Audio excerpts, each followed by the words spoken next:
So one of the reasons why I really like the Goldstein-Peephouse book that we're using for this class is that they frame international politics as essentially the problem of anarchy, and that's the central animating problem behind almost everything that we talk about and that we find interesting in international politics. And that tends to be how I view the international system and what drives my understanding about cooperation and how this works.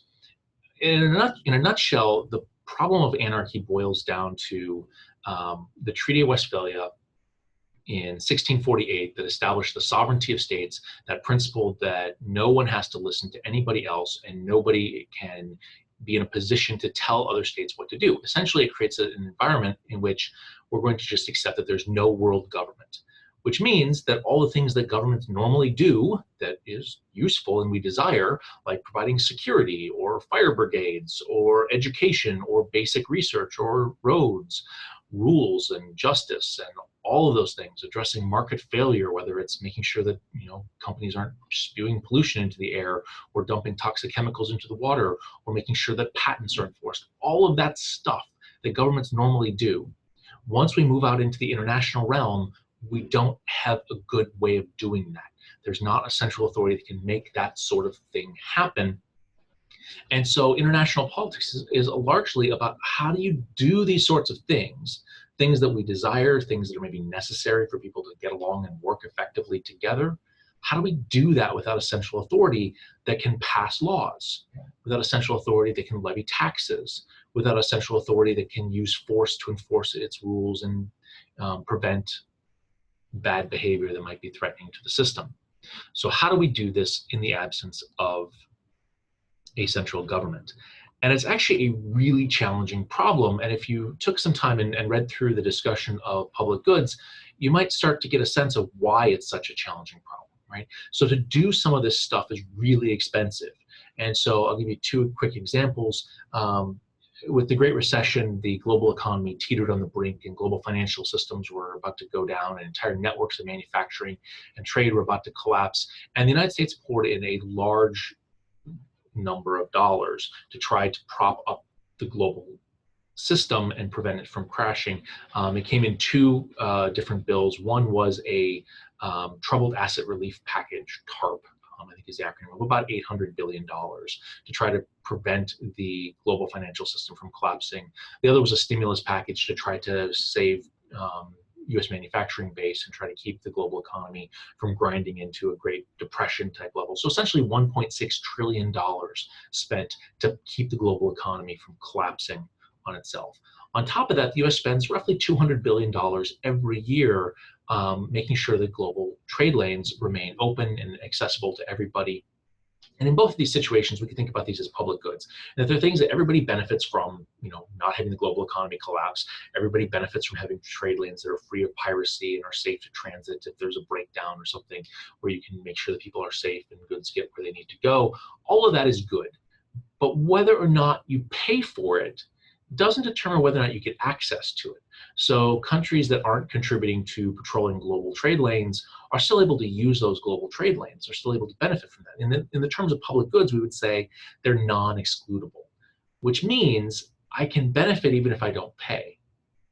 Now, within domestic settings, we get around that problem because of taxation, right? Governments say we're going to provide these public goods, we're going to ensure that you have roads, and to make sure that you're going to contribute to the provision of roads, we're going to charge a gas tax.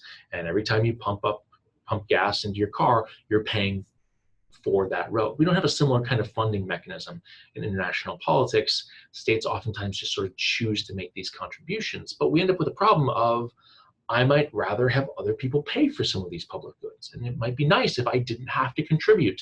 It would be nice if I could free ride. This is a term from the discussion of public goods that means enjoying the benefit without contributing to its provision. Or I could easy ride. I could throw in a few bucks, but not really pay for my full share of what I'm consuming and the costs required. And if one or two or three or even 100 states choose to do this, it might not be a problem. But if everybody makes the choice to free ride or easy ride rather than to contribute to the provision of a public good, that public good might fall apart. If the United States and China and others had not contributed to preventing the Great Recession sliding into the Great Depression, we might have seen something economically cataclysmic roll across the international system. Instead, it was a 5 to 10 year process of recovery because of the contributions states made. Without those contributions, you can get the public good failing to be provided. So that then raises the question, how do you get states to contribute? And Goldstein and Peavehouse offer us 3 different strategies for getting this resolved. And I think later in the semester, there'll be a reading by David Lake talking about hegemonic stability theory. And he'll actually talk about some of these different approaches in a much more detailed way. But I think the general idea comes through with the 3 approaches Goldstein and Peavehouse talk about. You can take a dominance approach. This is sort of how we resolve things within states, right? There's a central authority that has lots of power, it has control of the use of force, and it uses its power to make actors, us citizens, play by the rules, contribute resources. That can happen in international politics too. You can have a dominant state, we might call that state a hegemon, that essentially directs the system, uses violence, uses diplomacy, uses coercion, uses threats, uses bribes to get states to contribute to a broader collective effort to enforce cooperation and prevent free riding. A second approach is grounded more in liberal theory, and we'll talk about this more next week when we talk about realist theory, liberal theory, and the prisoner's dilemma.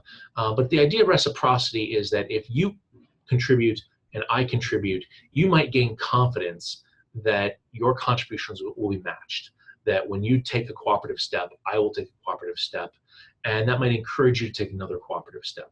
And so what this suggests is that by taking small steps, we can sort of build up to more robust, more sophisticated cooperation, because we learn to trust each other through these small gestures that are reciprocated. And if you respond not in a cooperative way, if you respond by betraying me or by free riding, I can take that as a cue and say, okay, I can't cooperate with you right now. I'm not going to make any more cooperative gestures, or maybe I'll respond to your bad behavior by withdrawing cooperation in some other area. Reciprocity can help to build up patterns of cooperation. And a third approach to thinking about this has to do with how we see ourselves, how we view ourselves, and that understanding, that identity that we have, and how that then further shapes what we do. And so the idea is that if we believe that we are rule followers, if we believe that we are good global citizens, we will contribute to these collective global efforts. And I think probably the most intuitive way to think about this is with public radio. Public radio doesn't levy taxes to pay for its operations. Instead, every once in a while they go on the air and say, hey, you're a public radio listener, you're the kind of person who wants to walk around with a public radio tote bag, and it would be really great if you would throw a couple $100 at us a year so that we can continue to operate. And people who sort of identify as public radio listeners say, oh yeah, of course I will do that because I'm a public radio listener, I'm part of this community, it's how I see myself. And so you throw money in. You can listen to public radio even if you don't pay. You can free ride, it's okay. But some people have developed that identity that says, no, this is what I do and how I respond and how I use my resources. We see that in international politics as well. We see states that frequently will go along with things that aren't necessarily in their immediate best interest because they see themselves as part of a community. They want to contribute to that collective effort.